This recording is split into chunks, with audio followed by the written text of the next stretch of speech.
Well, let's go ahead and get started. I think it's one after. Um, so welcome everyone. I think this is our 11th class in Tathagata Essence, and let's go ahead and start with the prayers as usual. So make sure that your microphones are off just so that it's a little bit clearer in terms of the recording. And we'll just recite the praise to Shakyamuni Buddha once. To the founder, the endowed transcendent destroyer, the one gone beyond, the foe destroyer, the completely perfected, fully awakened being, perfect in knowledge and in good conduct, Sugata, knower of the world, supreme guide of human beings to be tamed, teacher of gods and human beings, to you, the completely and fully awakened one, the endowed transcendent destroyer, the glorious conqueror, the subduer from the Shakya clan, I prostrate, make offerings, and go for refuge. Let's see. Page down. There we go. Okay, let's do the short mandala offering. This ground, anointed with perfume, strewn with flowers, adorned with Mount Meru, 4 continents, the sun and the moon. I imagine this as a Buddha field and offer it. May all living beings enjoy this pure land. Idam Guru Ratna Mandalakam Niryatayami. And then Refuge in Bodhicitta, once in English and then twice in the Tibetan. I go for refuge until I am enlightened. To the Buddha, the Dharma, and the Supreme Assembly, by the merits I create through listening to the Dharma, may I become a Buddha in order to benefit all sentient beings. Sangye chodang soki choknam la jangchu bardu dakni kyabsu chi daki chanyen gipe sanam gi dola penchir sangye drupar shok sangye chodang soki choknam la jangchu bardu dakni kyabsu chi Daki Chanyen Gipe Sanam Gi Dola Panchir Sangye Drupar Sho. All right, let's do a short meditation just to focus the mind a bit, and then we'll set our motivation together in just a few minutes. I'm going to spend the first few minutes focusing on the breath, trying to keep the mind stable. And then I'll come in and we'll do a short reflection on some of the teachings from last week. And we use those to set our motivation for tonight. Okay, so we'll start the meditation now.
Now let's do a short reflection on the qualities of the causes that we discussed in terms of the fifth presentation last week, this presentation of possession.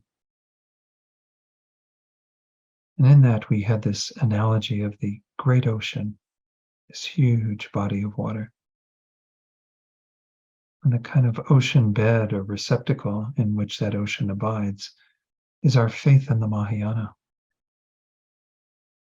You just reflect briefly on your own confidence that the Mahayana is teaching a valid path, that it has all the teachings that you need to be able to actualize the result that it teaches, complete awakening, Buddhahood. Think of all of the amazing qualities of the Mahayana itself and generate this deep faith and conviction that the Buddha taught this as the means for every one of us to achieve our greatest potential. Again, this is kind of like a receptacle, a container in which all the qualities that we need will develop as long as we have that foundation of faith that guides us on our path.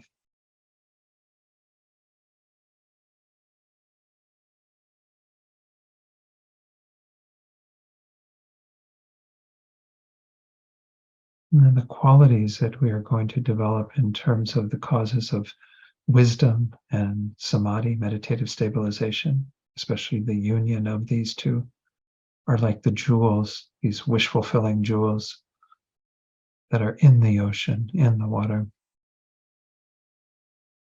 And even though we might not have this union of calm abiding and special insight yet, every one of us is engaged in creating the causes for that through developing our own wisdom, especially the wisdom that understands emptiness, but also every moment we spend in meditative concentration. All of these are like drops of water in the bucket that will eventually create the causes for those jewels to develop, the jewels of wisdom and concentration that will be so essential to actualizing the results of Buddhahood. And just reflect on those qualities, seeing them again as these amazing jewels that are priceless.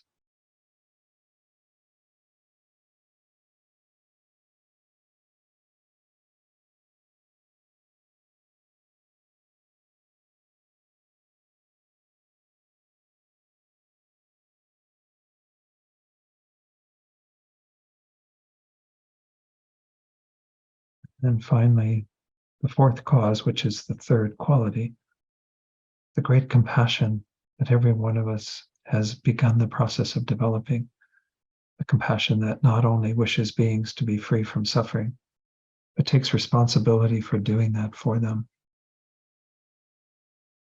And this will develop eventually into the great compassion of a Buddha. And this is like the water in the ocean itself that continually is moistening the mind, helping us to maintain these heart qualities that will help us to have the energy to undergo all of what it takes to become a Buddha. Keep us in touch with the suffering of others, and will eventually ripen into the mind of a Buddha that is never parted from concern for the welfare of others. And as we've seen, this is the root of our bodhicitta. So reflect briefly on this mind of great compassion that aspires to free all beings from their suffering, to do this, even if it's by ourselves alone.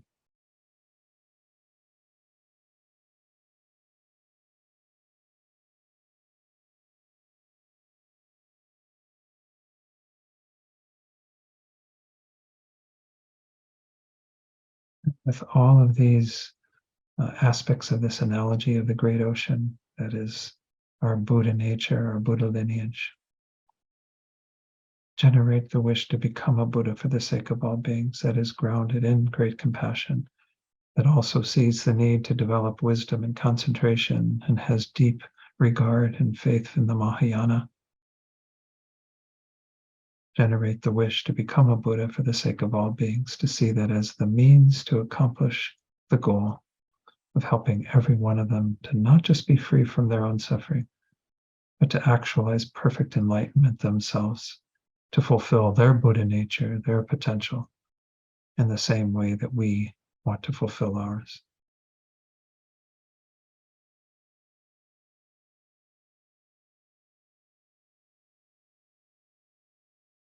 And then when you're ready, you can open your eyes fully, and we'll begin tonight's class.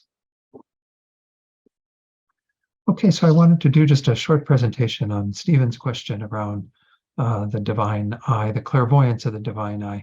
I want to first just share briefly this was the bit of commentary from Geshe Jampa Gyaltsen, I think is the one I want to share first. First, it's kind of about, well, maybe towards the middle of the screen there, at the very tail end of the one line. It starts, the fifth is knowing birth and death. This is the fifth of the clairvoyances that are presented in our text. It says, in the sutra, it is enumerated as the fifth one, but in the traditional text, the fifth is the divine eye, a mental consciousness. It's technically the clairvoyance of the divine eye, because I'm going to point out that there's two different things. There's the divine eye that is among what we call the five eyes, and then there is the clairvoyance of the divine eye that is among the six clairvoyances. But anyway, this divine clairvoyance of the divine eye is a mental consciousness. And it says here, the fifth, as mentioned here, knowing birth and death, refers to knowing the future rebirths to be taken. The divine eye, not mentioned in the sutra quote, is the mental consciousness perceiving subtle forms from very far away, which is what I kind of then ran with. And I should have done more homework and kind of looked into this deeper, because what I found when I went back to the teachings that I had when I was in the master's program, this is from Geshe Jampa Gyatso, not Geshe Jampa Gyaltsen, who is at Nalanda. This is my teacher who passed away back in 2007. And this is the teachings from Ornament, Maitreya's Ornament for Clear Realizations. And you'll see there's a definition of the clairvoyance of divine eye. It's one of the six clairvoyances that is produced in dependence on a divine eye, which is its empowering condition. That's one of the five eyes, and I'll talk about that in a moment.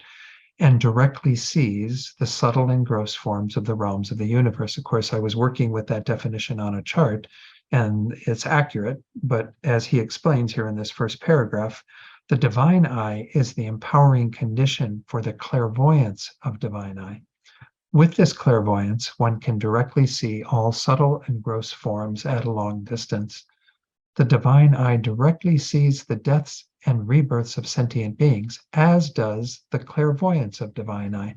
So I'm going to put the definition of just the divine eye, which is among these five eyes, and I'll explain to you a little bit of what an eye is versus a clairvoyance of the divine eye.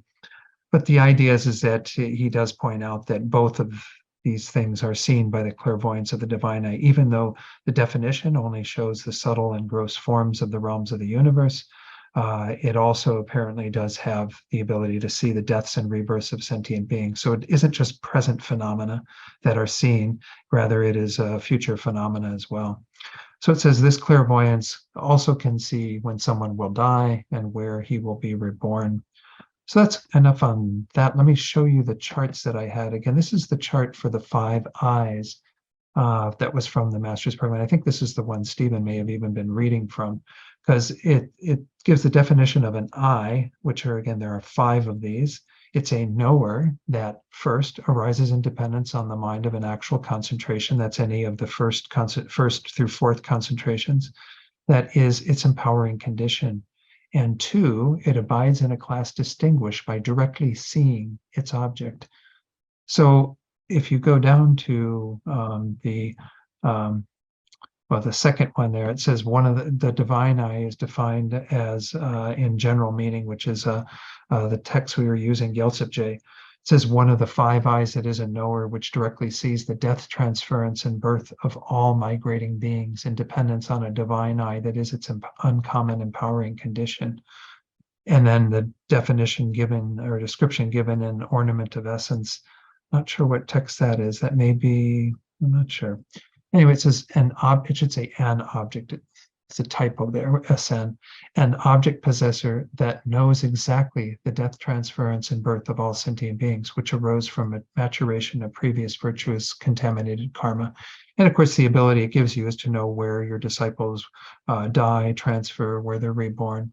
So that's, again, there's a slight difference between divine eye among the five eyes and the clairvoyance of the divine eyes. The clairvoyances, there are 6 of them again. The definition of a clairvoyance is that which abides in a class distinguished by directly seeing its object in dependence on the mind of an actual concentration, which is its empowering condition. It sounds very similar, but it actually is an additional ability that one gains not just, again, through the five eyes. The five eyes are mostly about different ways of seeing. Divine eye is the only one on the list. If we go back to the list, none of these others are on our list of clairvoyances. There's not a clairvoyance of the wisdom eye or of the Dharma eye or Buddha eye, whatever. All of these are kind of listed because they all have to do with a visual acumen, an ability to see things through the use of these powers that are generated in dependence on concentrations. Whereas, whoops, somehow I got rid of that. Oh no, got to get it back up here. So there it is, 6 clairvoyances. Okay, so then we go to the 6 clairvoyances. We have divine eye at the 5th one down. It's described as one of the 6 clairvoyances that arises in dependence on a divine eye, that is its empowering condition. So it is involved with first having the divine eye that is among the 5 eyes, and then you have the clairvoyance of the divine eye that is developed as an additional knowledge that you have on the basis of that. And again, it directly sees the subtle and coarse forms in the world systems. It says hidden and unhidden forms. And then again, the next description is it's a mental consciousness concomitant with the 2 qualities, meditative stabilization and wisdom, which sees all subtle and gross forms that are remote or not remote, and is included within a level of equipoise arisen from meditation, and is a clairvoyant supported on its empowering condition, a transparent physical material. Again, because these eyes, even though they're not technically like your gross eye, there's subtle form that is a part of the support for that. So there's a difference between the divine eye and the clairvoyance of the divine eye, but it seems from what my teacher said that you actually have the same access to the same knowledge, which is the subtle and gross forms, as well as these transference of beings to their next rebirth, what have you. So that's in answer to that question. Long way of kind of bringing that back around. But just know that, again, there are these 5 eyes and the 6 clairvoyances, and they are different things. And there's really just this overlap with the divine eye. And you need the support of the divine eye among the 5 eyes for the clairvoyance of the divine eye. I mean, we can talk about these phenomena, but I guess until you've experienced them, you don't really know much about what they're really like. So I don't have that experience yet. So what can I say? Tonight we are going to move on to the other topics, and probably hopefully do 3 of these topics tonight. That's my plan, at least. Let me go forward just a little bit on my menu up here. I want to start with topic 6, and if you do have any questions from last week, again, will be an opportunity to ask questions. I will give you that before we do our discussion group. But the next topic is actually the topic of the remainder of these 10 presentations, because manifestation itself gets further divided into the remaining 4. And you'll see that there's a common thread that goes through all of these in terms of the beings that are involved. So let's go to the far right in terms of this 6th presentation and look at kind of what I've been calling the purpose of this. The purpose of this is described as the suchness of an ordinary being, and secondly, the suchness of a learner superior, are the naturally abiding lineage. Whereas, thirdly, the suchness of a Buddha superior is the nature truth body that is a complete purity of natural stains. Therefore, there is first a suchness of a mind from which no stains have been removed. That's an ordinary being who has not become an Arya yet. 2, a suchness of a mind from which the stains have been partially removed, because the Arya has begun that process of removing stains. And 3, a suchness of a mind from which the stains have been completely removed, and that's the mind of a Buddha. This indicates that the Buddha nature exists in all sentient beings and that the stains do not abide in the nature of the mind, as the mind is naturally free of those stains and empty. And so all of the development of the mind to remove those stains aren't really affecting the suchness, even though we talk about the suchness with complete obscuration, with partial obscuration, with complete purification. The idea is that we still have the suchness remaining the same in some regard. It's just being designated differently on the basis of the development of the mind. So let's go over to the second column, and we see that again, the three bases in which suchness is located, because this presentation of manifestation deals with first the three bases, the supports in which suchness is located. And that would be ordinary beings. By ordinary beings, we are always meaning those who have no realizations. They are below an Arya, have never had a direct realization of emptiness. 2, Arya Bodhisattvas, and as we'll see in our commentary, Arya Bodhisattvas includes the Aryas who are hearers and solitary realizers. They're just not included here because, again, this is a Mahayana presentation. And then 3, what we call Arya Buddhas. You can use the term Arya to refer to a Buddha, even though Arya just means someone who's a superior. A Buddha is superior, but a Buddha has even gone beyond just Arya Bodhisattvas. So Arya Buddhas are essentially the beings who have attained Buddhahood and thereby are still Aryas, but they are now considered Arya Buddhas with their minds fully developed. The second way that manifestation is presented in our text is in this third column here, where it says the three types of suchness that are located in the bases. This will be in verse 45. The previous, the three bases themselves were in 44. Here we're looking at the types of suchness that are located in those bases. So we have the supports or the bases, the people, and then we have the suchness that would be included with them.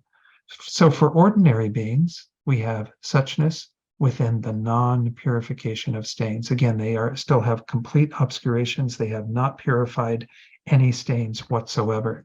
That's, again, what we mean by an ordinary being. Secondly, there is suchness within partial purification of stains. This is the Arya Bodhisattvas, or any Aryas who are still on the learning path. We call them learner Aryas. Those beings would still have a partial purification because they have not yet become Buddhas with full purification. That would be the third, which is the Arya Buddhas, and that is suchness within complete purification of stains. So we have kind of a suchness that is designated on the basis of what level of purification has occurred. But we don't, again, although those are separate designations, they don't have kind of a distinguishing factor between the suchnesses, because again, suchness is indifferentiable, as we saw earlier on in our text. So then we have another column here that talks about the obscurations that abide in the minds of the three persons. This is kind of like some supplemental information. This isn't really even in our text.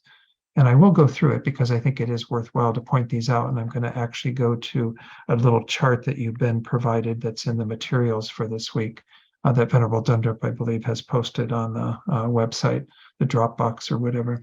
So the very first one, on the level of ordinary beings, we see that an ordinary being like ourselves, I'll point to myself, I don't know all of your realizations, but I have all my afflictive and knowledge obscurations. No single seed of an obscuration has been abandoned, because that takes becoming an Arya. That takes beginning your path of direct realization of emptiness and the meditative equipoise that will remove initially the the intellectually acquired afflictive obstructions, and then go on to remove the innate, and then eventually remove the knowledge obscurations.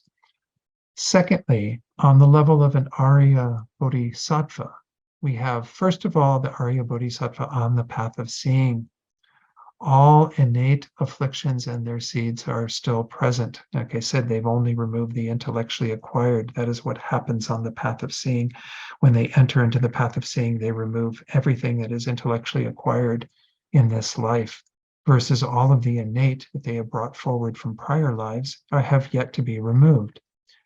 And they are together with all the knowledge obscurations, of course, because they haven't even gotten rid of the afflictions, the afflictive obscurations. So that is what's removed first, and then they go on to remove the knowledge obscurations. Talked about this previously, but I'll show you on the chart as well. Then we have the same category, Arya Bodhisattvas, but here on the path of meditation up to the seventh ground, what are called the impure grounds. At that point, you have innate afflictions and seeds that are decreasing, because every time you enter the next ground, you do so through a meditative equipoise, and you remove another layer of the afflictive obstructions. And all the knowledge obstructions, of course, are still present because you haven't even got to work on them yet. You're still working on removing the afflictive obscurations. We have a third category of these Arya Bodhisattvas, and that's the Arya Bodhisattvas on the pure grounds. Remember, those are the last three, the 8th, 9th, and 10th.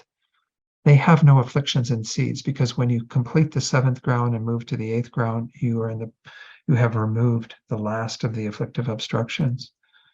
So they do then have the knowledge obscurations or obstructions decreasing. The 8th ground removes some, then the 9th, and then the 10th removes the final and the subtlest when you enter into Buddhahood, the path of no more learning. That gets you to the third being that is mentioned here on the Buddha ground. On the Buddha ground, of course, there's only one being. It's only one type. They all have the same level of purification. They have no afflictions, no afflictive obscurations, and no knowledge obscurations. So again, this is the chart. Many of you have seen this chart before, or a variation of it. This is the one that was used at Nalanda Monastery. This is showing the progress of the Bodhisattva through the Mahayana paths. So we have these 5 paths that are indicated in this middle area right here: path of accumulation, preparation, seeing, meditation, and then in a vertical arrangement here, the path of no more learning. That's Buddhahood. And so essentially, these are the 5 paths that the Bodhisattva is moving through, and of course, becoming a Buddha when they cross that last threshold and abandon the last of the obscurations and enter into the path of no more learning. At the top, you'll see that there's the labels then of an ordinary Bodhisattva. Now, Bodhisattva is already quite special, but we mean ordinary in terms of their realization. They have yet to achieve the direct realization of emptiness. At that point, when they enter into the path of seeing, they become an Arya Bodhisattva. Arya, again, superior, means any being who has realized emptiness directly, who's had that. And we use that term again for all of the superior beings, but Bodhisattva here is specifically because this is the Mahayana path. As I mentioned previously, I think last week, the Hinayanists, the hearers and solitary realizers, have their own 5 stages that they go through: path of accumulation, preparation, and so on. But this is for the Mahayana, and it has, of course, the collection of merit through the first great countless eon, the second great countless eon, and the third great countless eon that line up with the first 2 paths, then the path of seeing and meditation up through the 7th ground, and then finally on the pure grounds. It said that you have to make a requisite collection of 3 great countless eons of merit in order to achieve Buddhahood. Doesn't take necessarily that amount of time, but that's the amount of merit that you have to reach that threshold. So again, I'm not going to go through all the details on this chart. I've taught on this before. I even did a little class on paths and grounds a couple of years back for Thupten Norbuling. I think the recordings are all out there. Hopefully the material's accessible. If not, feel free to let me know and I'll make sure you have it. But you'll see that again, we have these grounds that are indicated. You have the first ground, which continues into the path of meditation when you have your direct antidote to the first level of the innate, the coarsest level of the innate afflictive obstructions that are going to be abandoned. And then they have the actual abandonment. You'll notice that each of these herringbone things, the first part where it angles from left to right in a downward, and then you have it going from left to right in an upward in the other side. You'll see the key there. The left to right downward is the uninterrupted path. That's when you are creating the direct realization of emptiness that acts as the antidote. Then you have what's called the path of release, which is when the actual cessation has occurred. you will always have that following. You won't have an interruption in that. You have the uninterrupted path that creates the antidote, and then the release of that level of the obstructions. They compare this to putting a thief out is the uninterrupted path, and then closing the door is the path of release. So you'll see that for every one of these, there's a herringbone. You get to the end, there's no other side of the herringbone when you get to the path of no more learning, because the path of release is Buddhahood. You become a Buddha as soon as that last level of obscuration is removed. But you'll see that there's a removal of more and more all the way up till you get through the seventh ground to this letter H that is indicated there. At H, you technically have liberation from samsara because the Bodhisattva has removed all of the innate and intellectually acquired afflictive obstructions. And the intellectually acquired were removed on the path of seeing. The rest of them were removed up through the seventh ground. When you go into the eighth ground, you're technically an arhat, though we don't say arhat bodhisattva. We just don't use that terminology. This is a bodhisattva who has attained the pure grounds, and they go on in the pure grounds to remove the afflictive obstructions. And you'll notice we do have a little box here that gives a description of what those are. I've talked to you about those before. The afflictive obscurations to liberation, are considered to be the conception of inherent existence along with its seeds, and of course all of the delusions built on that. Then you have the cognitive obscurations, or obscurations to omniscience or enlightenment. And these are the imprints of the conception of inherent existence and all factors of mistaken dualistic appearance that arise due to its force. Sometimes also included in this is the obstacles to the direct realization of the two truths simultaneously, which is, of course, what happens at Buddhahood. This is a wonderful chart that you can refer to frequently in your studies. It's usually distributed at least with the Heart Sutra, because the Heart Sutra goes into some of the progress of the Bodhisattva through these stages of development. But you'll see that there are some things that precede entering into the path. And of course, letter B there is when you have this effortless, spontaneous bodhicitta that allows you to enter the path. But this is, again, a guide that kind of explains a little bit more about what we saw when we were taking a look at this chart and seeing the different levels of Arya Bodhisattvas on the path of seeing, path of meditation, up to the seventh ground. And then, of course, in the seventh ground, at the end of it, you remove the last of those afflictive obscurations and go on to the pure grounds. And then we'd have a third category of bodhisattva at that level. So let's go to the slides. I think this is a good segue. I prepared some slides, and again, I put up quite a few slides together because I just felt like sharing everything that was in Geshe Loden's book. It's actually quite nice, his explanation of things sometimes. So he's just going to explain a little bit more about these bases, the beings, and then, of course, the types of suchness that go along with each of these beings. So first, the suchness of ordinary beings has not been purified of obstructions at all. 2, the suchness of superior beings, other than Buddhas, is partially separated from obstructions. 3rd, the suchness of Buddhas is completely separated from all obstructions. And we're going to see this theme carry through, as I said, for the remaining presentations, this idea of 3 different beings with 3 different levels of purification. Therefore, suchness is posited as being 1, engaged with obstructions, 2, with partial obstructions, and 3, totally without obstructions. Actually, it's interesting, Geshe Loden calls this topic engagement rather than manifestation. So it's like the idea is you're engaged with a certain level of obscuration, and a Buddha, of course, is not engaged with any obstruction or faults. Although the suchness itself is identical in each case, it can nonetheless be divided according to the basis of engagement. Now, again, we say it is identical in terms of its nature, but we will give it a different label on the basis of the being that it is together with. The suchness of the mind of a Arya Bodhisattva on the second ground is different than the suchness of the mind of a ordinary being, because the basis is different. But nonetheless, the suchness itself, in terms of its nature, is absolutely identical. So it says there, it can nonetheless be divided according to the basis of engagement. Because the suchness of ordinary beings and superiors, and I inserted in there other than Buddhas, again, because you do have Arya Buddhas, This is all the superiors prior to attaining enlightenment. That is what we call their natural potential, the naturally abiding Buddha lineage. It is correctly taught that all sentient beings therefore have Buddha nature, because whether you're an ordinary being or whether you're a superior and yet to become a Buddha, well, then you have Buddha nature, you have the potential, the lineage. Okay, continuing with this explanation. 1, the suchness within the continuum of ordinary beings has not been freed from even the least seeds of the obstructions. Because the seeds of obstruction remain, the view of ordinary beings is necessarily mistaken. They have complete faults, right? They haven't gotten rid of any of that. 2, the suchness within the continuum of superior beings other than Buddhas has been partially freed from obstructions, but not completely.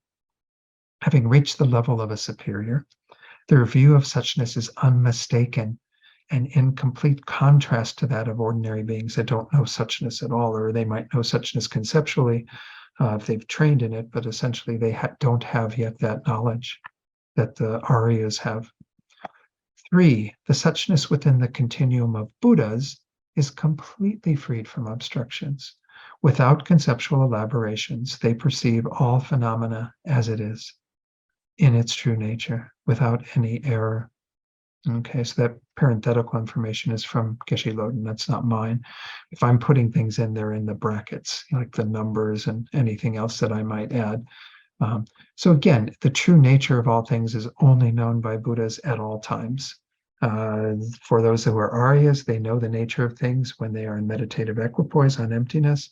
Otherwise, they don't have that direct knowledge. They are dealing with conventionalities and still have some fault due to the afflictive obstructions, or again, the knowledge obstructions, or both.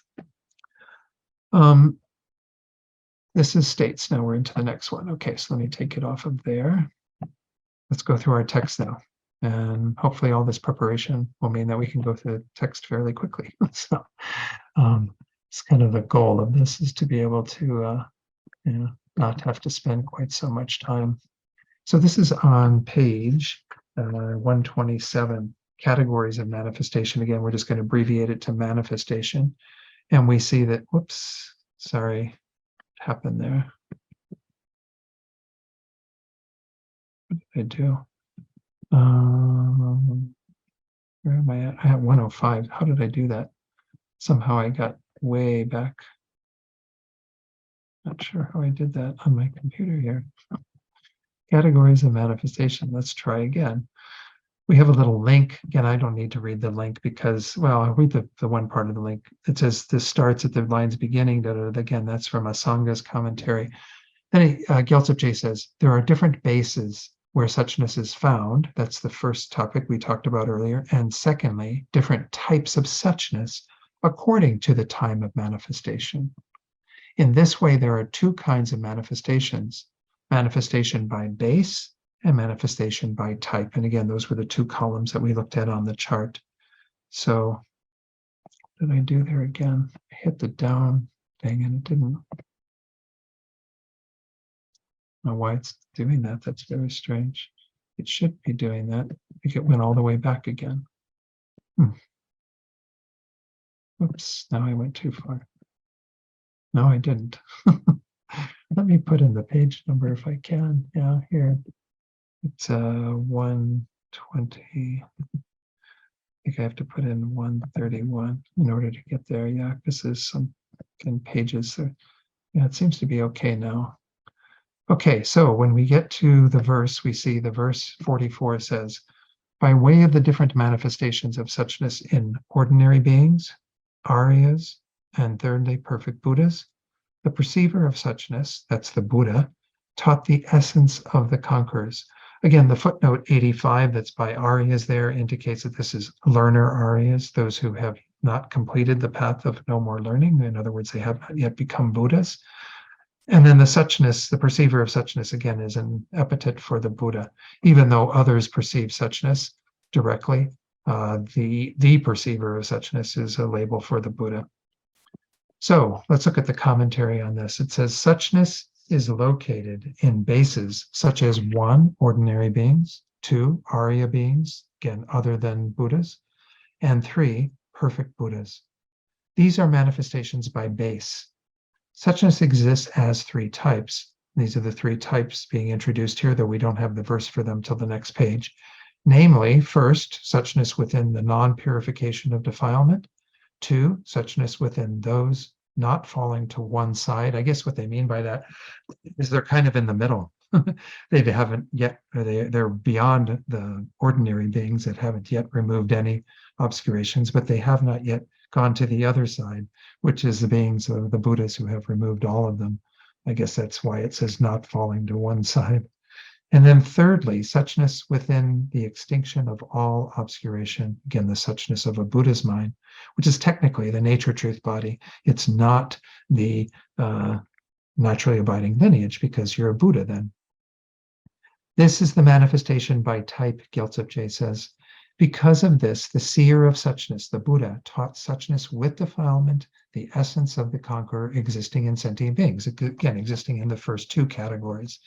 Once you get to Buddhahood, you no longer have the suchness that, let's see, I did it again. Sorry, keep screwing this up. A little bit more. Okay. Let's go on to the rest of the commentary. The essential basis for sentient beings to attain enlightenment is this natural purity within the minds of sentient beings. Because through focusing and meditating on it, right, suchness is the topic that we meditate on, first conceptually and then eventually directly, that direct realization of emptiness or suchness. By meditating on it, it becomes the source that produces the qualities of a Buddha.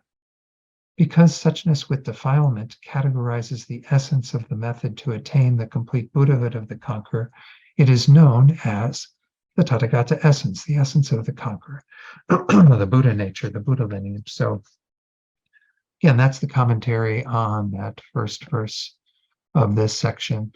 Let's go down to, it's on the next page, the root verse that essentially sets out the three types. Ordinary beings are mistaken in seeing the truth. Those who see the truth oppose this mistaken view. That's the second category, Aryas who are not yet Buddhas. Third, the minds of the Tathagatas see things as they really are, free from error and elaboration. So the description here, it says, because suchness in the minds of ordinary beings has not abandoned a single seed of obscuration. So we talk about the suchness of a mind that is fully obscured there.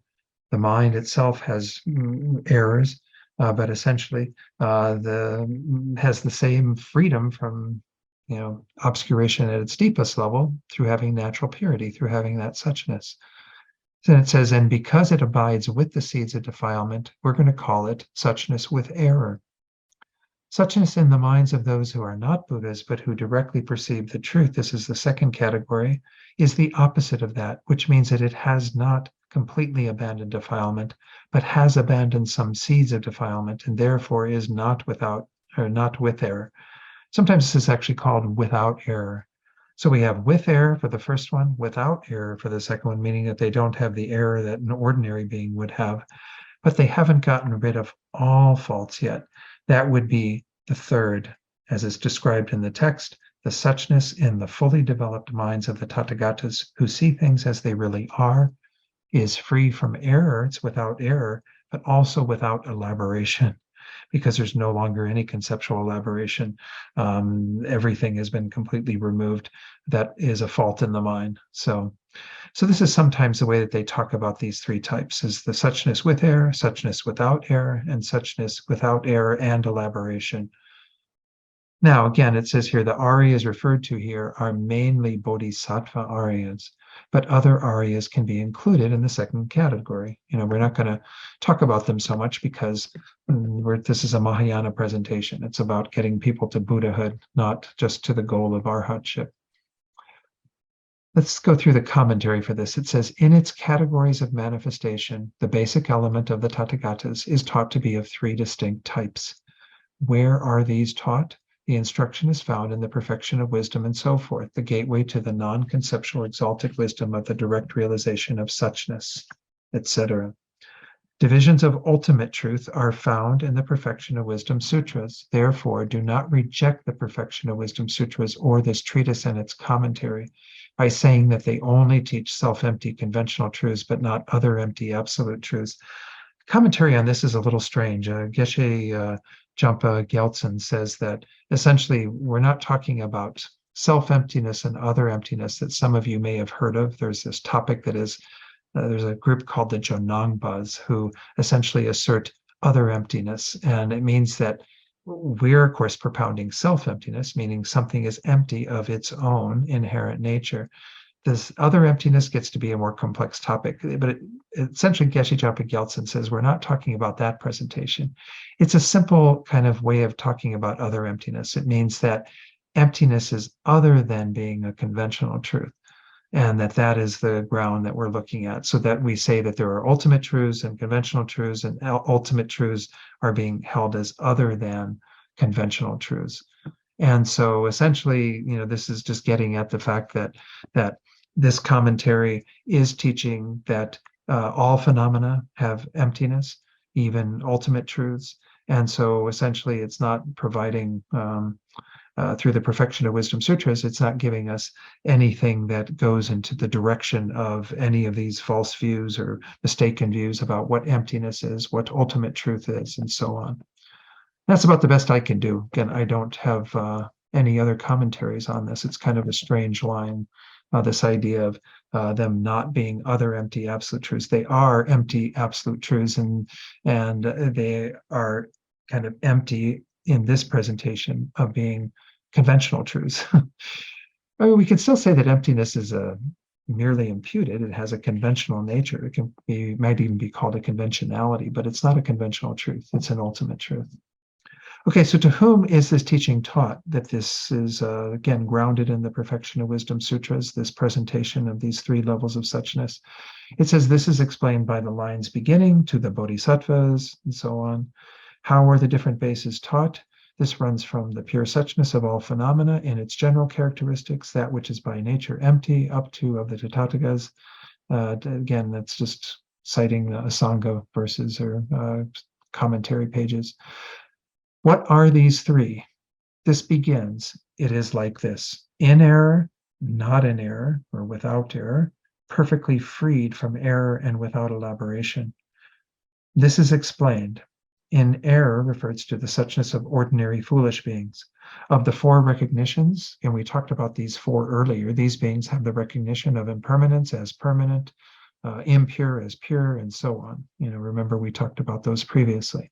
Their minds are heavily afflicted by desire. They long for and willingly accede to the objects apprehended by their erroneous recognition, and with such grasping, their views are in error.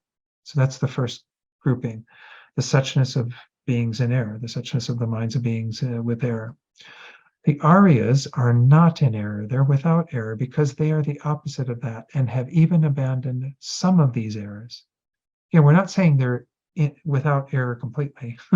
We're just going to give them that label of without error because they no longer have the main error that is causing problems in terms of they've begun the process of removing that. And they have the wisdom realizing emptiness that is in direct contrast to that, opposite of that. 3, the suchness of the perfect Buddha is perfectly freed from error and without elaboration. Okay, that concludes the presentation on the 6th topic, which again is manifestation. You'll see that now we have this next outline, which is called the branches. These are the branches of manifestation. Presentation of number 7, state. Number 8, all pervasiveness. Number 9, immutability. And number 10, indivisibility of qualities. And as I said, you're going to see this thread running through them of these 3 different beings that are the basis, and they're just going to talk about it in a variety of ways. Okay. So let's go on to the state. We won't go through the commentary quite yet. Let's go to the chart, and we'll take a look at how state is presented here. This is again on page 5 of your charts of the 10 presentations. We see that first there are the 3 states. I'm sorry, let's go to the far right again. We'll look at the purpose for this explanation. I mean, if you've already explained it in number 6, do you need to explain more about these states in number 7? Well, it says, although reality itself cannot be divided. In other words, suchness has no divisions, really. It's identical again in terms of its nature. It is divided from the point of view of state.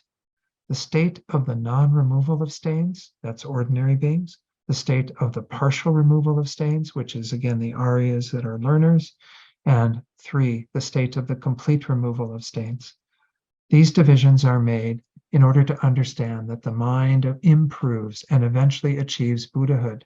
So this is the purpose behind it, to show that there's a gradual development of the mind that is occurring in the midst of this continuity of identical suchness. The suchness of our minds at any point is identical in terms of its nature. It's just being labeled differently on the basis of where the mind is and how it has developed. So again, we see once more that the 3 states of the Tathagata essence or lineage that are going to be set out in these verses are the state of ordinary beings, the state of Arya Bodhisattvas, and then the state of Arya Buddhas. The 3 states of suchness are suchness within, again, the non-purification of stains, suchness within the partial purification of stains, and then within the complete purification of stains. It's not a lot of new information. It's just a slightly different presentation. And this one is actually very easy to go through in my mind, and hopefully won't have too many questions on this one. Let's go to the slides now then that are on the screen from Geshe Loden. He says, first, the suchness of ordinary beings is referred to as impure because an ordinary being has not even slightly abandoned the seeds of the obstructions. This is the state that suchness is referring to, the state of ordinary beings who are impure, who have no abandonment yet. Then we have, secondly, superior bodhisattvas. For example, I put in parentheses and brackets here for those on the first ground. I could have said the path of seeing. But I think maybe they're both accurate, because the first ground, you haven't technically abandoned any of the innate yet, because you just produced the antidote to it. You don't have the cessation of those until you get to the path of release. I'll go back to the chart and show you that in a moment. But it says here, superior bodhisattvas have partially abandoned the obstructions in that they have overcome the artificial, this is what I've been calling the intellectually acquired conception of self or afflictive obscurations. Again, this is what we acquire in this lifetime through reification of the self, through various tenets or things that we learn in society and other religions, what have you, where we start adhering to a concept of self as inherently existent. But we do that within this life based on thoughts we have in this life that are constructed from false tenets. It says they have not completely abandoned the obstructions. These, again, bodhisattvas who are on the first ground or path of seeing. However, because they have yet to overcome the innate conception of self, that's why I labeled this, for example, those on the first ground, the superior bodhisattva suchness is therefore referred to as being both pure and impure. And this is the label we're going to see going forward for them. We said these are without error, but we're going to use the label pure and impure, especially when we get to immutability. This is a whole exploration of first the impure, which were the ordinary beings, then the pure and impure, which again are the Arya Bodhisattvas. All right. Third, a Tathagata has completely abandoned all obstructions to both liberation and omniscience, and their suchness is referred to as completely pure. So again, this is the third label that's being given to the state that is the state of a Tathagata. The mind of a Tathagata is completely free of all obstructions. The meaning of Buddha nature and so forth has been summarized into the 6 points that have been explained thus far. That is the subjects of nature, causes, result, actions, possession, and engagement. Again, we called actions function, and we called engagement manifestation. But these are the 6 presentations we've already looked at. The meaning can be further condensed into the 3 temporary states of the element, Buddha nature or suchness. And actually, temporary states is the label that Geshe Loden uses for this. We just call it states, but it's temporary states. It's temporal. It depends upon where the being is in their own gradual development, all the way from ordinary being to a Buddha. Okay, so again, it has to do with the purity, the suchness of the mind as it goes through these states. These are known respectively by 3 names: the suchness of ordinary beings, suchness of superior beings, again, other than Buddhas. And 3, the suchness of Buddhas. The suchness or emptiness of an ordinary being and that of a superior being other than a Buddha have stains, right? The third one doesn't have stains. The suchness of a Buddha is without the slightest stain. But the other two do have stains. So technically, they are the naturally abiding lineage. Again, the suchness of a Buddha is the nature truth body, the emptiness of the mind of a Buddha.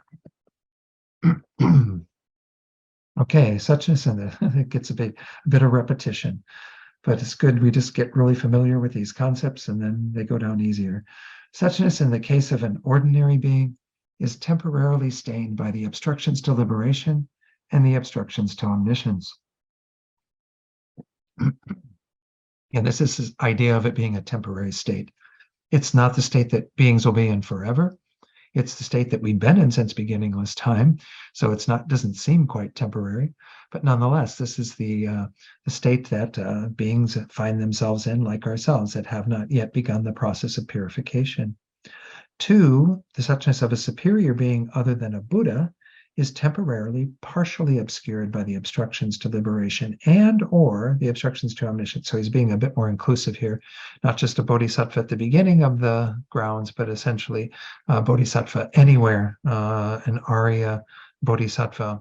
Again, even the learners, their learner Aryas of Hinayana lineage would be included in this. But essentially, they've begun the process of removing obscurations, but they haven't completed it. 3, suchness in the case of a Buddha is not stained by either obstruction. The suchness itself, however, is identical in each case, and differentiation is made on the degree to which suchness is temporarily obscured by the obstructions to liberation and omniscience. Again, because in the first one, it's completely obscured for an ordinary being. With the second one, it's only partially obscured because partial purification has occurred. And of course, the third one isn't considered to be naturally abiding lineage, but you still have the suchness of the mind then. That suchness, which is the nature truth body, is free of all obscurations. It's no longer obscured in any way. Okay, that's the presentation of states according to Geshe Loden. Let's go to our text. And again, this should be fairly easy going. There's really not very short sections here. That's why I'm hoping I can get through this one as well as even the 8th one, pervasion, and maybe even start to talk a little bit about immutability, because these are fairly easy. Get to immutability, and it's a quite long section. Like I said, it's going to take us a little while. So let's go into the, first of all, it's just talking about kind of a link to get us into this, these 3 kinds of persons from Asanga's commentary. The teaching is first through verse 46. Impure, impure and pure, and totally pure are respectively indicating the ultimate nature of the mind of, first, it's called here sentient beings. Sentient beings, remember, includes everybody other than a Buddha. So we have to clarify this as ordinary beings, ordinary sentient beings. 2, bodhisattvas, and that has to be clarified as Arya bodhisattvas, because not all bodhisattvas are Aryas. Those on the path of accumulation and preparation are not. And 3rd, there are the Tathagatas, those who have removed everything. By the way, let me go back to the chart. I mentioned I would go back here and show you. Again, so when we have somebody on the first ground, if we say they're a first ground bodhisattva, they can be anywhere in this, from the left side where you've got the letter G all the way to this line that's between the herringbones of that next meditative equipoise. So again, at the uninterrupted path, at the end of the first ground, the bodhisattva has generated the wisdom directly realizing emptiness. That is the antidote to the great of the great afflictive obstructions that are innate. And so the process is beginning to remove those. So essentially, there is an antidote to them, but it's not until you enter the second ground that you technically have freedom, because that's the path of release, the liberated path. That's when you actually have the cessation occurring. It's not, again, that this cessation won't occur. It's just that these are 2 moments. You have the moment when the antidote is generated, and the moment when the obstructions are ceased and you no longer have them present in the mind. So that's why I was saying you could technically say first ground bodhisattva has not yet removed the innate afflictions, any of the innate afflictions because they haven't yet developed the path of release. But nonetheless, it's maybe safer to say path of seeing in that example, just to be clear. Okay, so let's look at the commentary on this. Again, we're going to see very similar things. Suchness unpurified of a single seed of obscuration, that's the first.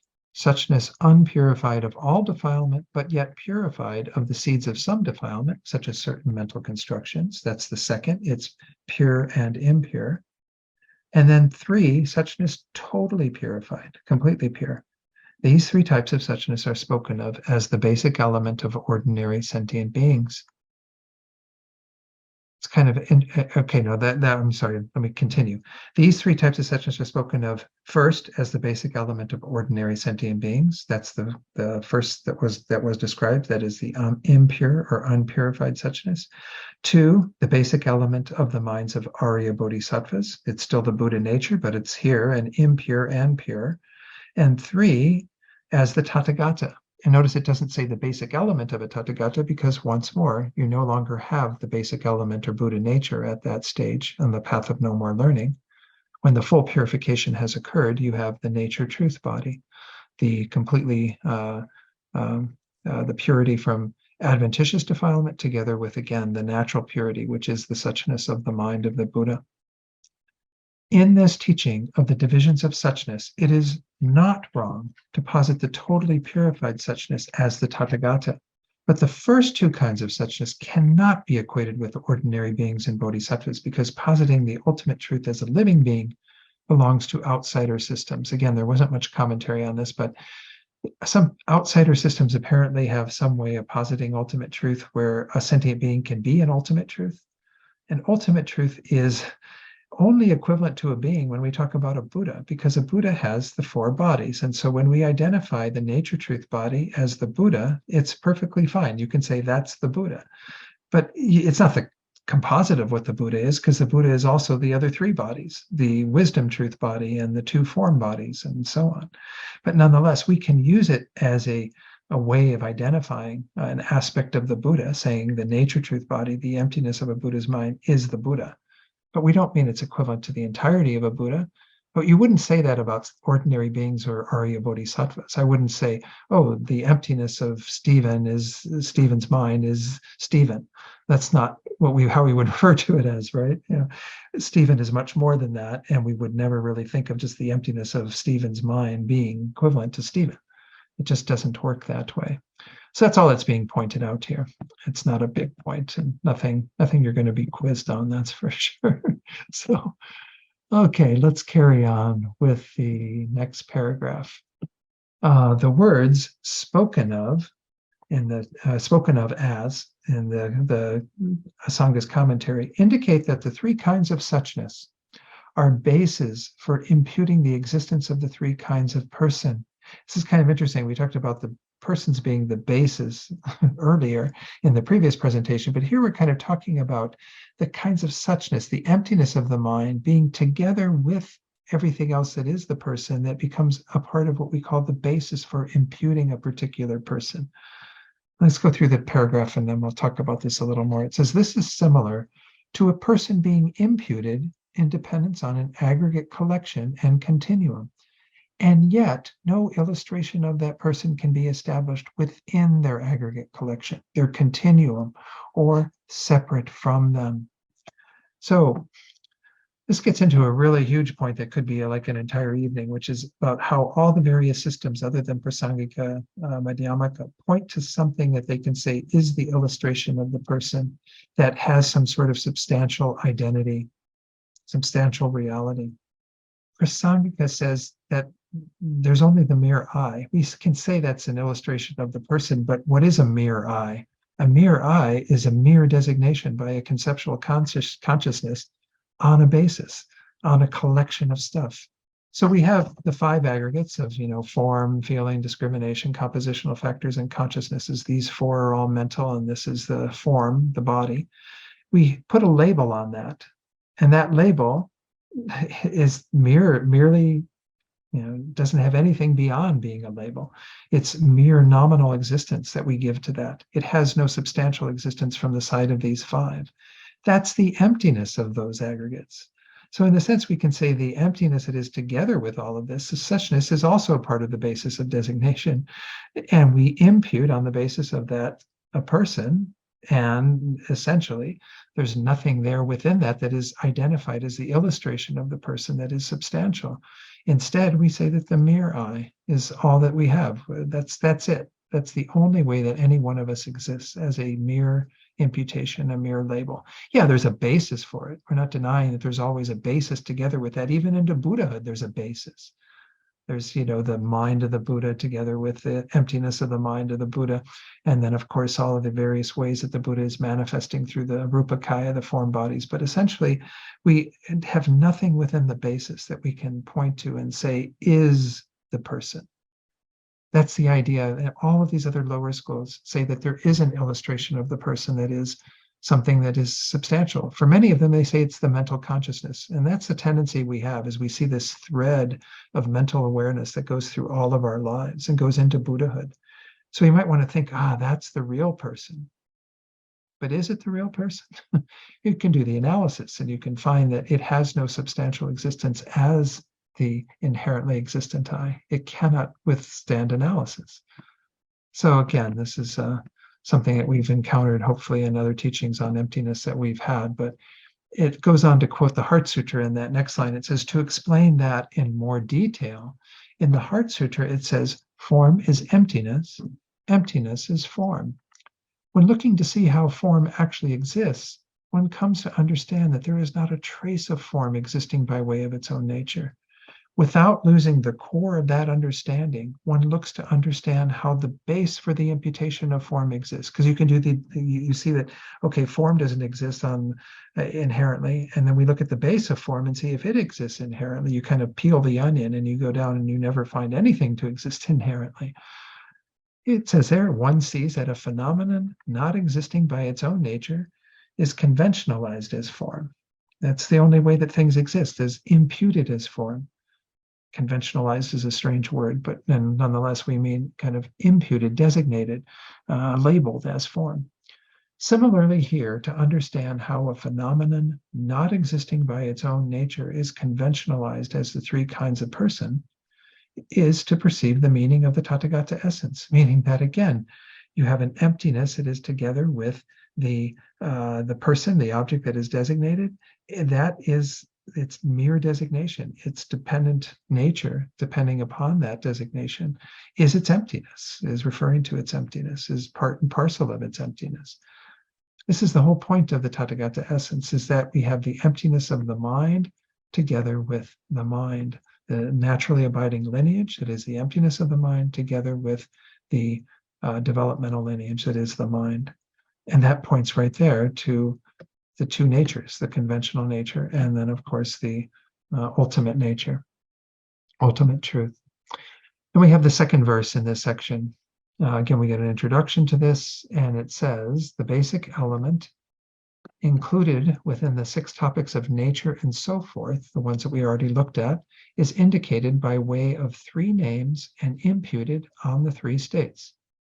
Again, so we have these 3 states that we are talking about suchness in relation to the mind developing through purification of no purification at all, partial purification, and then again, complete purification. So it says here, the meaning of, the suchness with defilement, the basic element, is imputed as the 3 kinds of person by way of its gradual progression and is taught by 3 names. Now, technically, again, the suchness with defilement, the basic element, is only in 2 of those persons, right? Because you get to the 3rd person, there's no defilement. Anyway, continuing on, it says, this is what is being taught here. These are not, as explained above, actual illustrations of the 3 kinds of person. How is the basic element described? It is summarized by the 6 topics, nature and so forth, and is the suchness ascertained by those topics. So again, we get at this idea that the basic element is generally being referred to as the suchness of the mind. And we can talk about it at different stages of development, but it's, again, not the actual illustration of the person, but it is part of the basis for the imputation of the person. And that gets at its empty nature then, because we are talking about the emptiness together with all of the phenomena that are the basis for that person. Okay. It is summarized again by the 6 topics, nature and so forth, and is the suchness ascertained by those. In brief, it is imputed by 3 different names in 3 different states. That's how everything exists, is through mere imputation. And we're going to skip, actually we'll do the beginning of this, the first 2 paragraphs. Then we're going to skip the rest of this page, the connection to scripture. Because I've been skipping those because, again, they don't often give that much more information and sometimes get a little complicated to go through. The basis of these divisions, the possessor of the 3 states, is called by appropriate names because the conqueror extensively taught the uncontaminated basic element, the suchness, through the gateway of many synonyms, such as the unborn, the unceasing, and so on. This refers to the presentation of nature. Again, we saw the presentation of nature was the first of the 6, and essentially it has, we can call it by different names, but it's referring to the emptiness of the mind, the emptiness of the being, the emptiness of all phenomena, again, is suchness. But here we're mostly looking at it in relation to the mind of a being that is then capable of developing into Buddhahood. The first state of these 3 is generally referred to as the basic element of sentient beings. But because it is distinguished by being a state not purified of a single seed of defilement, it refers solely to ordinary sentient beings. This is pointing out again that although Maitreya said in that verse just sentient beings, we have to qualify it as ordinary sentient beings because those are the beings who are still completely impure. At the second stage, it is referred to generally as the suchness of the bodhisattva. That was what was in that verse, right? But the sutra reference makes it clear that this refers to Arya bodhisattvas. Arya bodhisattvas are the main reference, but here in Solitary Realizer, Aryas are also included because they cannot be categorized as ordinary beings, and in this section on the categories of manifestation, they must be included. So again, that's the only 2 that he talks about because those are the only 2 that have lineage.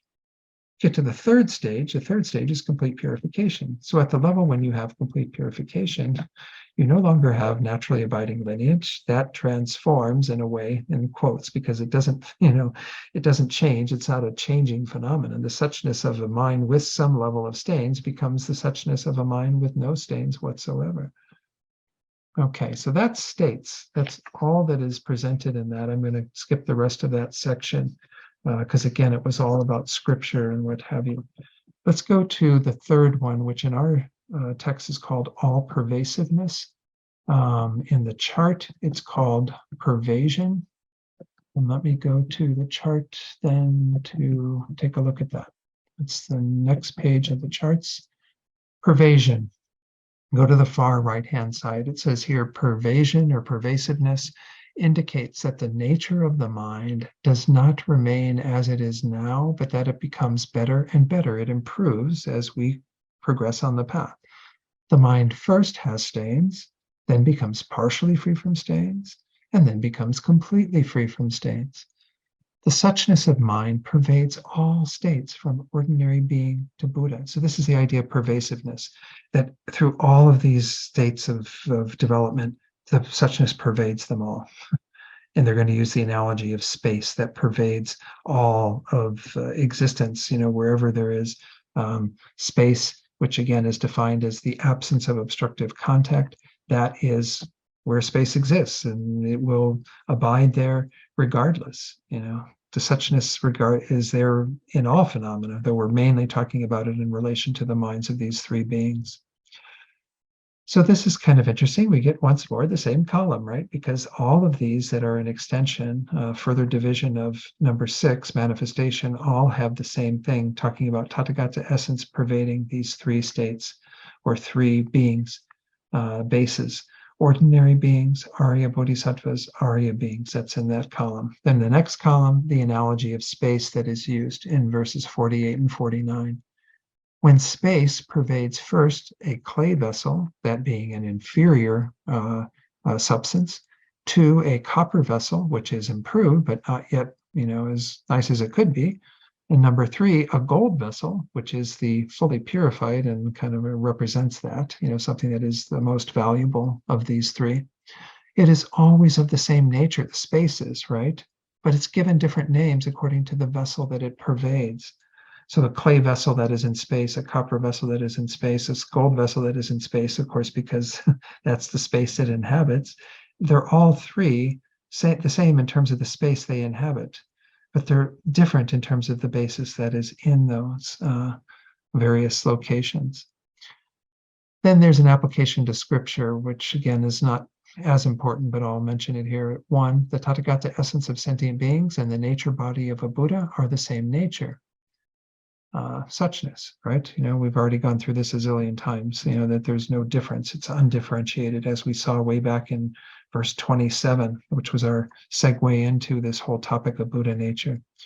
Number 2, from the point of view of the Tathagata essence being suchness with stains and the nature body suchness without stains, they are very different.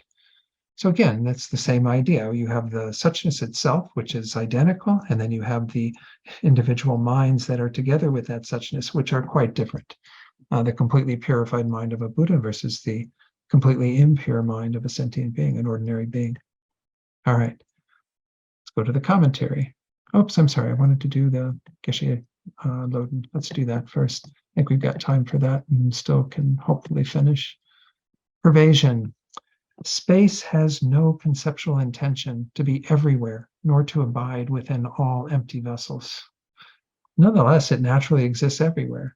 Like that, suchness has no conceptual intention to pervade the minds of all beings in all established bases or existence, but naturally does so. This is kind of this idea that it's kind of like, suchness doesn't say, oh, I'm going to be a quality of this particular being and whatever. It's just naturally there. Just like with space, you have the absence of obstructive contact anywhere that space exists, even when space is occupied by something. That is what allows that occupation to occur. Space is posited, as I've been saying, as the mere absence of obstructive contact. It is a negation. It is the absence of obstructive contact. It pervades the entire variety of vessels, all 3 that we talked about, and is differentiated only on the basis of the vessel or boundary that surrounds it. For example, we may speak of the space in the cupboard or the space in the bedroom. The space itself is identical in each case, but is differentiated by the boundary or perhaps even the direction that qualifies it. Likewise, suchness is the mere absence of inherent existence and is differentiated merely on the variation in the base that qualifies suchness in particular instances. Okay. We can therefore speak of the emptiness or suchness of the person and the emptiness of phenomena other than the person. Though the base of the emptiness is different, the emptiness itself is identical. This quality of emptiness is referring to the lack of inherent existence, which is the same for a person or for a vessel, a pot, a pillar, whatever. Ultimately, this is a tricky phrase. I would never say this myself, but just Geshe Loden, I'm sure that he's without error, but ultimately there is only one suchness. I mean, we don't mean that by this, because it could be confused, misconstrued, that there's only like this one big sea of emptiness that everything arises from. We have individual suchnesses attached to everything that exists. There's the suchness of my index finger, the suchness of my middle finger, the suchness of my ring finger, the suchness of my little finger, whatever. All the various things that we can posit as existing, every one of them has a suchness with it. But we do mean that they're only one in terms of they are all identical in being the emptiness of inherent existence. Whatever phenomenon we're positing, it has the same suchness. I might say ultimately it's all the same suchness or identical suchness. He used that term earlier even. But when you say only one, it gets to be a little strange. This is in contrast, for example, to the way that the colors blue and yellow are differentiated, where a distinction can be made on the basis of their entity, right? We can say this is blue and this is yellow. Number 1, the suchness which is a general characteristic of all things pervades ordinary beings who are referred to as faulty because they have not yet in any way overcome the obstructions. 2, that suchness pervades superior beings who are referred to as the qualified because though they have not completed the accumulation of all qualities, they're not Buddhas yet, they nonetheless have the qualities arising from having partially removed the obstructions. 3, suchness also pervades Buddhas, who are referred to as the ultimate. The point is illustrated by considering these 3 vessels, inferior, medium, and supreme forms. So a vessel made of clay would be considered an inferior form, comparable to an ordinary being. 2, one made of bronze would be considered medium, which is comparable to an Arya Bodhisattva. And 3, a vessel made of gold would be considered supreme, like a Buddha. Space itself naturally and equally pervades the inferior clay, the medium bronze, and the supreme gold vessels. There's no difference in the space itself, whether it be held within an inferior, medium, or supreme vessel. Though we refer to the clay pot space, the bronze pot space, and the gold vases space, they are merely nominal distinctions. The actual entity of space is identical in each case. It's the mere negation or absence of obstructive contact. Like that, when we refer to an ordinary being suchness, a superior suchness, or a Buddha suchness, we are making a nominal distinction. The entity of suchness is identical in every instance at its ultimate level. Though we refer to an ordinary being suchness as being stained by delusions and obstructions, as compared to a Buddha suchness, which is completely and utterly free of delusions and obstructions, these are conventional or nominal distinctions. The suchness, again, is the same. Ultimately, from the point of view of its entity, suchness is always simply undifferentiated suchness. There's no distinction at the ultimate level. Similarly, whether it be a lowly crow flying through space or a great eagle winging its way through space, the space itself is the same. Okay. So again, we say it's undifferentiated in its nature. There's differentiation only in terms of the basis that suchness is positive on, and that's what we're referring to here in terms of this topic of pervasiveness, the pervasion of space, of emptiness. These are equal.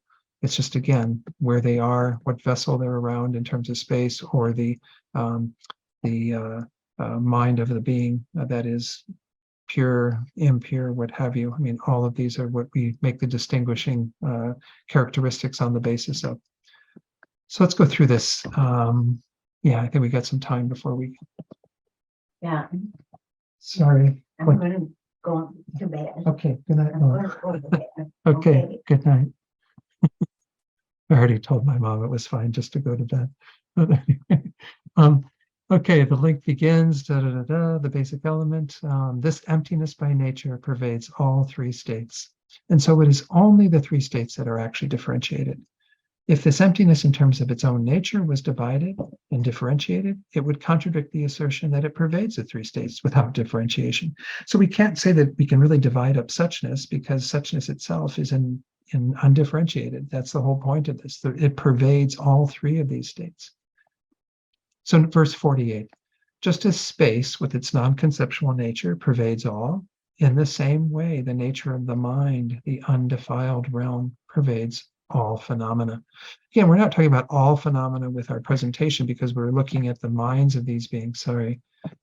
Instead, though, we can still say that everything is pervaded by suchness, in the same way that all of kind of physical existence is pervaded by space, by the absence of obstructive contact. So just as space pervades every absence of obstructing tangibility and is of a non-conceptual nature that never thinks, I pervade the emptiness within the world, just like Geshe Loden said, it doesn't have that concept. Likewise, emptiness, suchness, the defilement-free sphere that is the nature of the mind, by nature pervades all phenomena. Not just the minds, but everything is empty of inherent existence. Defilement-free sphere indicates that the defilements are not of the nature of the mind, and does not refer solely to the absence of adventitious defilement. Again, so the absence of adventitious defilement is what occurs in Buddhahood. The mind is got natural purity throughout all these states. That's the suchness that pervades all of these states. Again, it becomes the nature truth body when we talk about it together with the absence of adventitious defilement. Okay, at the bottom of the page, unconditioned space is the mere negation of obstructing tangibility. That's what we mean by that term. It does not take the form of a self-sustaining affirmation. It doesn't affirm anything. It's a mere absence. It doesn't mean that something in particular is in that space. It just is saying there's an absence of obstructive contact. Although it pervades different receptacles, it is only given different names on the basis of these individual phenomena. From the point of view of its own nature, it does not take on individual forms, right? Because it's the space itself is a negation. It doesn't take on a particular affirming form. Similarly, the entity of pure suchness, which is the mere negation of existence by its own nature or by inherent nature, pervades everything. And yet, unlike blue and yellow, for example, from the point of view of its nature, it does not take on different forms. One single nature pervades all states. Merely the states are differentiated. That's the idea of pervasion. Let's go to the next verse that concludes this, verse 49. The ultimate nature of the mind's general character pervades faults, qualities, and the final qualities. Again, these are the three terms we're going to use in this context.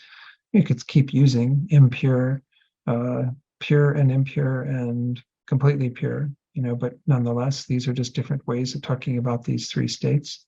Just as space pervades forms in their lesser, intermediate, and supreme aspects, so in its generality, the basic element of suchness pervades every fault. That's the first level, ordinary beings. Every good quality that has left behind particular seeds of defilement. That's with the Arya Bodhisattvas, right? And third, every ultimate quality, that of a Buddha. In the same way as space pervades lesser forms, such as an earthenware receptacle, clay pot, vessel, an intermediate form, such as a copper receptacle, and supreme forms, such as a gold receptacle. And I'm going to skip the rest of this because it's pretty much, a connection to scripture. If we look at the bottom of the page, that's the main part of it. There's one little bit that has to do with a meaning of the text, but again, it's already been explained, as he says there. I think we've already gone through this rather exhaustively. So let me see if there are any questions before we have our discussion,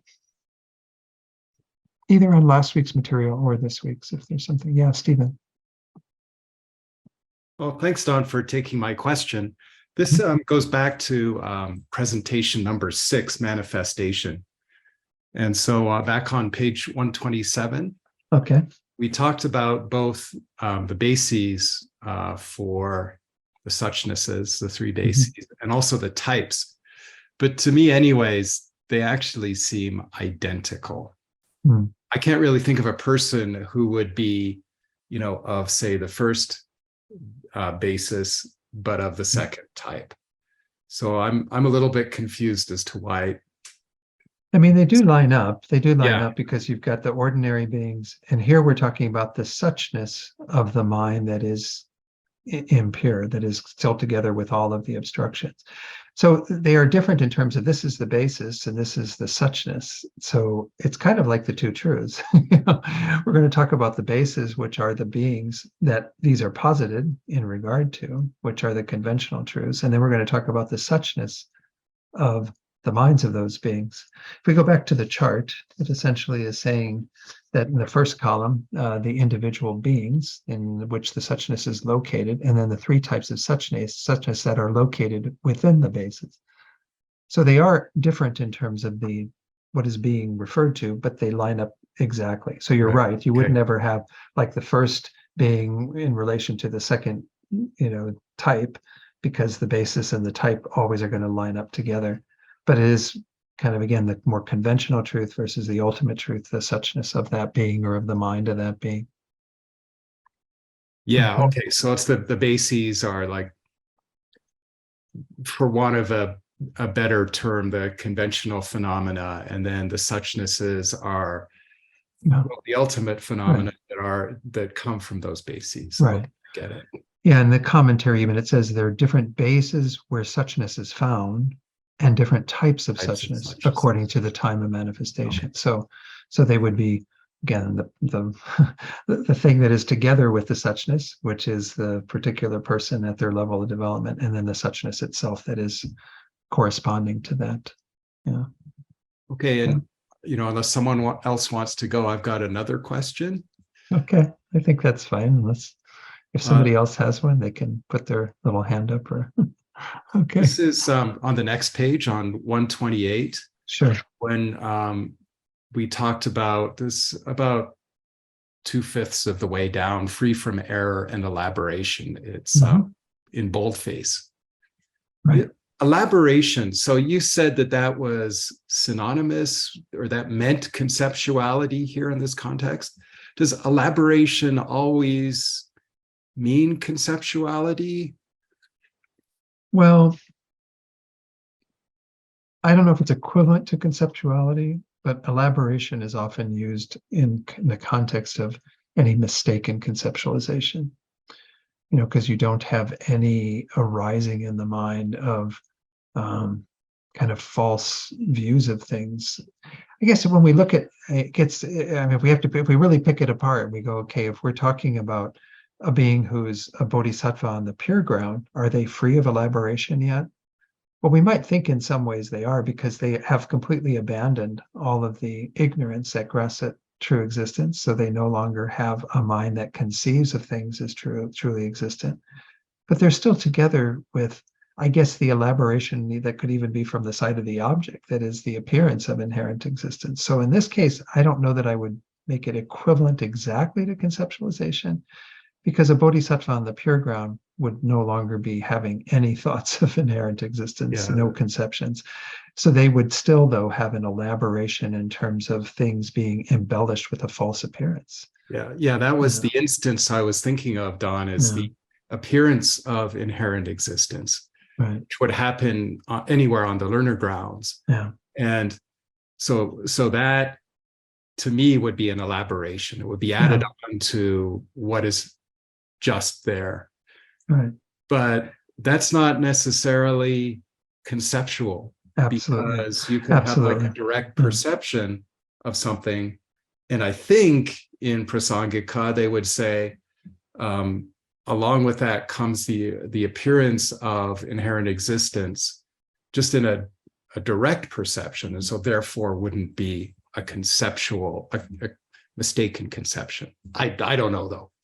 Yeah, I mean, again, for a bodhisattva who's on the pure grounds, who has removed all of those stains, they would no longer have any mistaken elaborations of inherent existence, but they would still have the mistaken elaboration, if you will, of the appearance of inherent existence, because they have not yet removed that. Again, when they are not in meditative equipoise, that would be appearing to them. So I guess in that context, I was just using conceptualization in a general way, but if you pick it apart, absolutely, it's not all conceptualization. They're free from certainly all of that. Buddha's no longer with any conceptual mind at all. But if we talk about elaboration being equivalent to mistaken conceptualization, then yes, even the bodhisattvas would be free of that at the pure grounds. But yeah, okay. I think that's fine. Thank you, Don. Mm-hmm. Any other questions before we do our little discussion? Okay, so again, during the discussion, we're just essentially trying to go over what I covered. And there are some questions that I put together. I'll put them on the screen. I think you've all seen them out there. Hopefully, again, I didn't get a confirmation from Venerable Dundrup that he did this, but I can't imagine that he didn't. Whoops, that's not the one that I wanted. Where was it? There it is. It's just to go back over the main things that are in the chart for each of these. For manifestation, what purpose does it serve? The three bases, and again, the three types of suchness that we just talked about. And then I didn't put on, again, some of these other topics. There's a few peripheral or kind of supplemental topics that I didn't really include. The seventh states, what purpose does that serve?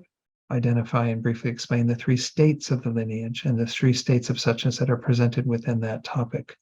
Again, and these are titles that were given to the columns on the chart that we went through. The third, the pervasion, the eighth presentation. What purpose does that presentation serve? Again, that's the final column on each of these. The purpose, I'm calling it the purpose. It gives a description of why that presentation is being put forward. And then identify the three states that the lineage pervades and the analogy that's used to show that pervasion. Should be pretty easy to do. But I'm gonna- I actually do Yes, have a please, sir. question. okay, yes. Because you were mentioning the 3 times, but did they ever detail what these times were, or is it just the time when there's defilements? There's like, what were the times that were being Oh, mentioned? that sounds like a good place to start your discussion. I think you're on the right track, Sean, with what you're saying. So I'm going to just go check in with my mom again, and then I'll be right back. And I'm just going to be a little fly on the wall for your discussion. All right. But please start discussing, and I'll join you shortly. Yeah, I mean, I think it is interesting when you get into this whole section to like say, well, how are each of these differentiated in terms of the presentations? And I think what you came up with tonight was pretty accurate in terms of 6 seems to be about the overall topic, kind of talking about both of them. That's why we have the bases and the states, as we talked, or the suchness, you know, the types. So you have the basis, which are the 3 different persons, and you have the suchness in regard to each of them that shows their ultimate nature. And then you kind of get it. The next one, states, is looking at the more conventional thing, what's happening to the beings as the suchness remains the same. And then you have, as the beings go through all of this, the suchness being focused on in terms of the presentation of pervasion, that the suchness is the same throughout all of those and throughout all phenomena for that matter. But yeah. And then, of course, we get into immutability, and it's just talking about the particular feature of the unchanging nature of that suchness, while on the conventional side, change is happening. And then we'll get to indivisibility, later. But all of those have the same kind of concepts around those 2 things, which are pointing to, again, the 2 main points. What are the 2 main points of this text? Quiz time. The 2 main things that are trying to be proved through the 10 presentations and the 9 similes. The nature of the mind is, Well, it is empty of inherent existence. or clear light. We often use just Light. that's the term clear light to refer to the empty nature of the mind. And secondly, It is free from adventitious defilements. well, the adventitious defilements, the defilements are adventitious and therefore can be removed. And that's, of course, those 2 go hand in hand, again, because of the emptiness of the mind. Therefore, everything that is polluting the mind can be removed, because it's all rooted in the misunderstanding of things having inherent existence. So yeah, again, we're mostly focusing on that first topic in the 10 presentations, but obviously we see them intertwined. So there's an animal behind you, Shayla. I saw it. 90-pound dog that I wasn't expecting to be that large. I remember when you first got him. Your He dog started is to be expanding. expanded to fill the universe. Mine's 4 pounds. Oh my gosh, look at the little one. Oh, cute. Wow. That's a little bit more manageable than this one. Yeah, I can see that you got a large dog there. Even with the background blurred, you can see the bigness of the blur.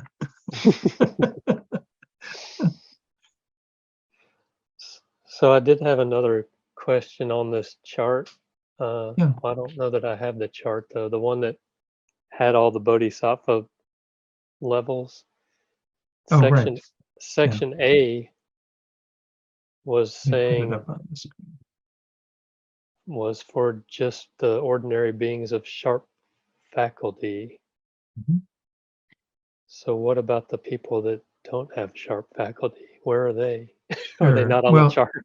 Well, no, what it's saying is that the inferential realization of emptiness would occur for those of sharp faculty, but you wouldn't necessarily then have the inferential realization of emptiness for someone who is not of sharp faculty.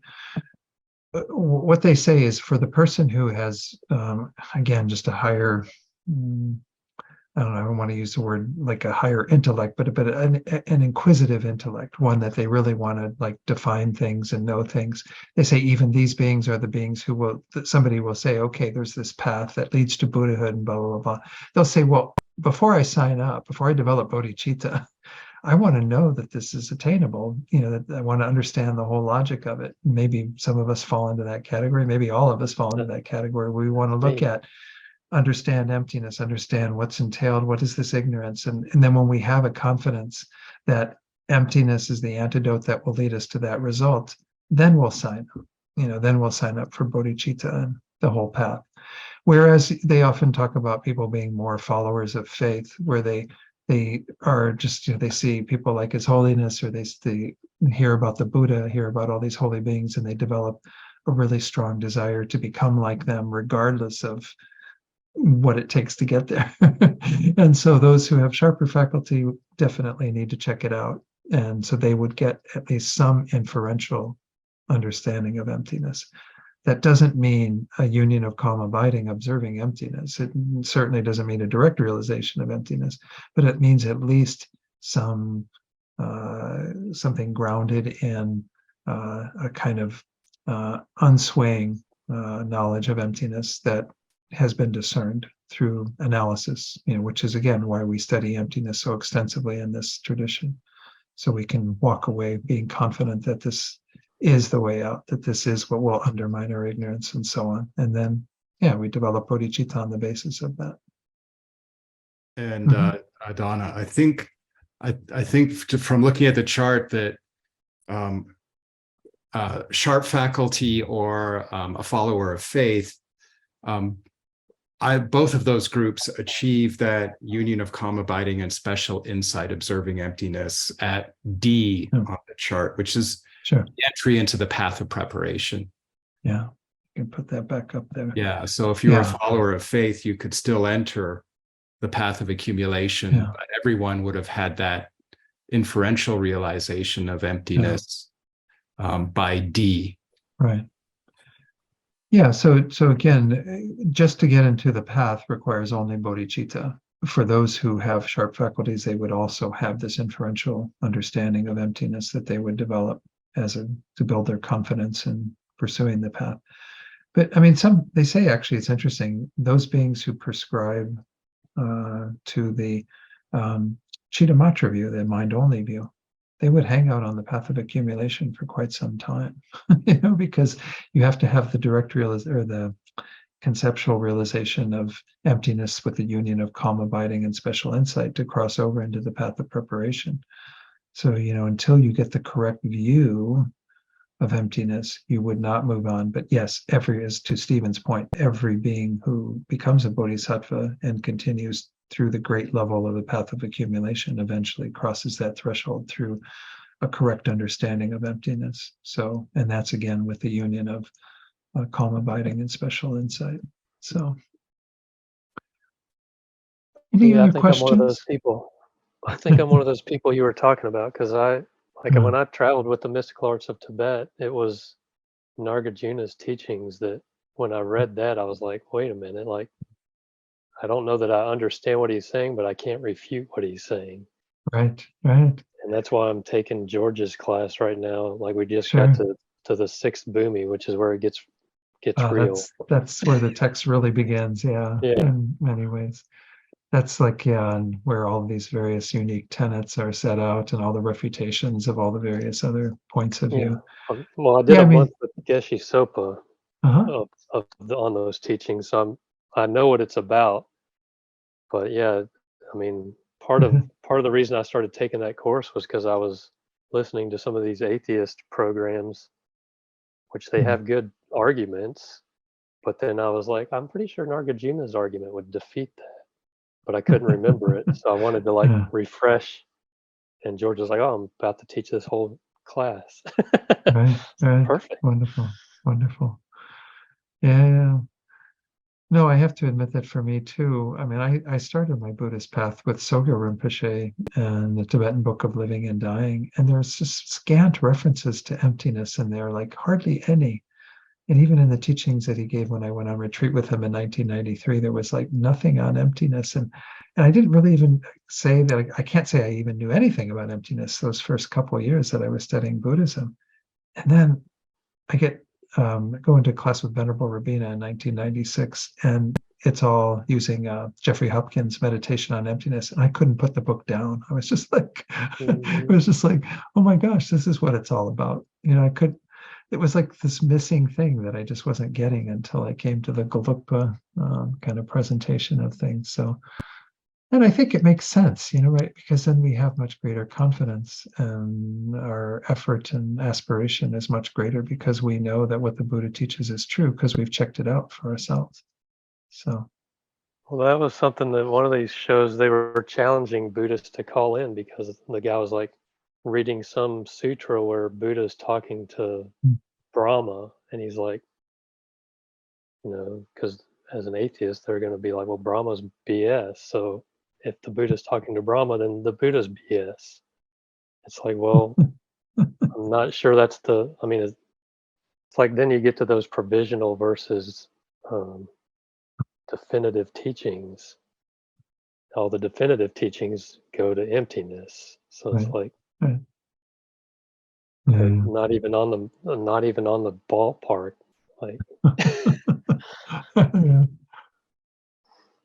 Well, let's go ahead and wrap up tonight. This has been great, though. Thank you all for what you brought up and the discussion. And yeah, I think we're going to see when we get into the next section next week. And by the way, this next section, we'll see how prepared I am by next Thursday. I'm trying to find enough time here at my mom's to be able to work on it. But my hope is that it's quite long, and I really just want to be able to go through it in quite a summary fashion, because it's going to go into 3 sections. It's an introductory verse for immutability, and then 3 sections: the impure state, the pure and impure state, and then the completely pure state. And there's about 14 or so verses for each of them, 15 verses for each of them, sometimes a little more. I think it's like 35 verses, I think, in total for this entire section on immutability. And I just don't want to get it to be too belabored and us kind of get dragged down. And I do want to spend a fair amount of time on the 9 similes, because they're one of the more one of the richest parts of the teaching. So this is good. I mean, it gets us all right into the ballpark of what we're talking about, but then the similes are really very rich. So hang in there with me. How long does this course go? This is 11th class. We have 24 total.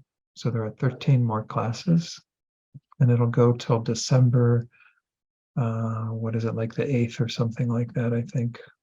7th or 8th, 7th, whatever that Thursday, first Thursday. And actually, I've realized after we set the date that when I got the Tibetan calendar, that's Lama Tsongkhapa Day. So if we finish early, maybe we can have a way of celebrating by doing some practice together or something, but I doubt that we'll finish early, knowing me.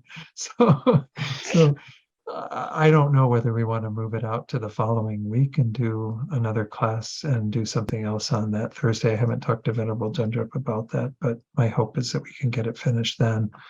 But I don't think he has anything in the schedule for the following Thursday if we did have to move it out. Maybe we'll check in with folks later on that. Let's do the prayers. Let me get them up on the screen. And get this over. Had a ton of things open tonight with all those references to the 5 eyes and 6 clairvoyances. To recite these prayers again, holding this view of everything that we do as part of developing our mind, these different states that we were talking about, trying to move us further and further towards the ultimate goal of developing our minds to the state of a Buddha. And we're going to dedicate for that result then, so that everything we do becomes the cause for that, without a doubt. Due to the merits of these virtuous actions, may I quickly attain the state of a Guru Buddha and lead all living beings without exception into that enlightened state. May the supreme jewel bodhicitta that has not arisen arise and grow, And may that which has arisen not diminish, but increase more and more. And then the prayer for His Holiness, the wish-granting, wish-fulfilling jewel, source of every single benefit and happiness in this world. To the incomparably kind Tenzin Gyatso, I beseech, may all your holy wishes be spontaneously fulfilled. And then for Rinpoche, peerless teacher and assembly of the children of the victorious ones, Shravakas and Proteka Buddhas, victorious Losang, father and sons, along with the lineage masters, all the objects of refuge of infinite lands, please bestow the virtue and goodness of accomplishing this prayer here and now. Whoops.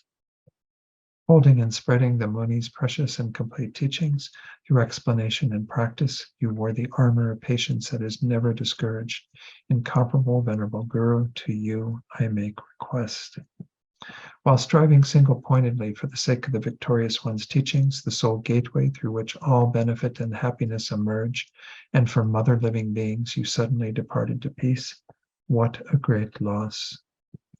Nevertheless, through the undeceiving truth of the blessings of the ocean of the three jewels and the great waves of bodhicitta of the children of the victorious ones, may the smile of a reincarnation swiftly beam in glory for fortunate disciples. Okay, so let's dedicate to conclude for all those beings that we're holding in our heart.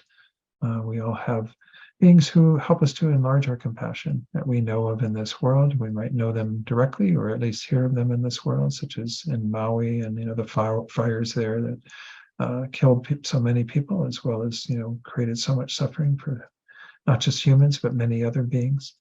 But then any other places in the world that we're thinking of at this time where there's great strife and suffering. Send this positive energy out to those beings, those places. Feel that it kind of immediately removes all of the suffering and all the causes of suffering, and helps these beings to have all the causes that will lead to the complete development of their minds, to complete Buddhahood. And may this result also be so for all sentient beings through what we've done here tonight. Wonderful. Thank you all. I enjoyed this a lot. It seems more intimate on Zoom to me than it does in the Gompa for some reason. It's so weird. People are all like into going back to in-person teachings, but sometimes I find Zoom to be more intimate. Anyway, that's just my thinking. Well, being the one on Zoom when I'm not in the Gompa, it's definitely better this way. And thank you so much to Shayla and her team for Yes, taking care of definitely. all of the Zoom. So much work and so much expertise. Thank you, guys. Thank you. Appreciate it. Okay, everyone, be well. I'll see you next Thursday. Good night, everyone. Okay. Thank